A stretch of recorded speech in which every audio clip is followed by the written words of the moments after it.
পদত্যাগ করেছেন রাষ্ট্রপতি মোহাম্মদ শাহাবুদ্দিন। গুরুতর স্বাস্থ্যগত কারণে তিনি আজ জাতীয় সংসদের স্পিকার হাফিজ উদ্দিন আহমেদ বীর বিক্রমের নিকট পদত্যাগপত্র দাখিল করেন।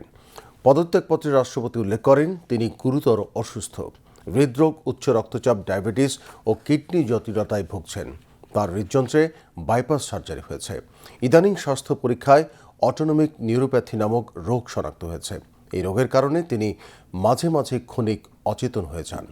রোগসমূহের প্রাদুর্ভাবে শারীরিক ও মানসিক অসমর্থতার কারণে রাষ্ট্রপতির মতো গুরুত্বপূর্ণ সাংবিধানিক পদের দায়িত্ব পালন করা তার পক্ষে সম্ভব হচ্ছে না। তার দীর্ঘমেয়াদে চিকিৎসা প্রয়োজন।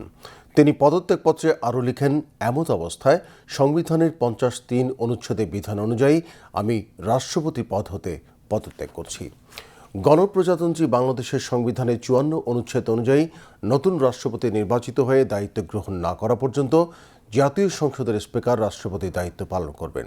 উল্লেখ্য, মোহাম্মদ শাহাবুদ্দিন ২০২৩ সালের ২৪ এপ্রিল বাংলাদেশের ২২তম রাষ্ট্রপতি হিসেবে দায়িত্ব গ্রহণ করেন। রাষ্ট্রপতি মোহাম্মদ শাহাবুদ্দিনের পদত্যাগপত্র গ্রহণ পরবর্তী এক সংবাদ সম্মেলনে স্পিকার হাফিজ উদ্দিন আহমেদ বলেছেন, রাষ্ট্রপতির পদ শূন্য হওয়ায় সংবিধান অনুযায়ী নতুন রাষ্ট্রপতি দায়িত্ব গ্রহণ না করা পর্যন্ত তিনি রাষ্ট্রপতির দায়িত্ব পালন করবেন। সংবাদ সম্মেলনে স্পিকার বলেন, সংবিধানের ৫০(৩) অনুচ্ছেদ অনুযায়ী রাষ্ট্রপতি স্পিকারের উদ্দেশ্যে স্বাক্ষরযুক্ত পত্রের মাধ্যমে পদত্যাগ করতে পারেন।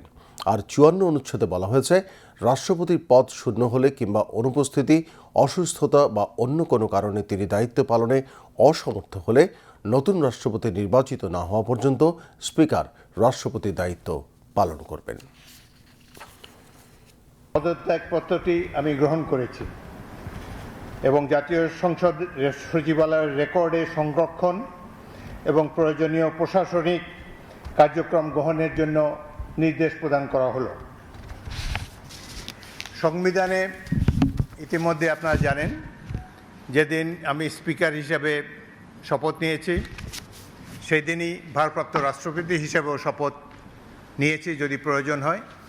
একইভাবে আমাদের ডেপুটি স্পিকার সাহেব, তিনিও যখন ডেপুটি স্পিকার হিসেবে শপথ নেন, শপথের অংশে বর্ণিত থাকে, যখন বলা হবে কোনো কারণে যখন স্পিকারের চেয়ার শূন্য থাকবে তখন ডেপুটি স্পিকার স্পিকারের পদের দায়িত্ব পালন করবেন।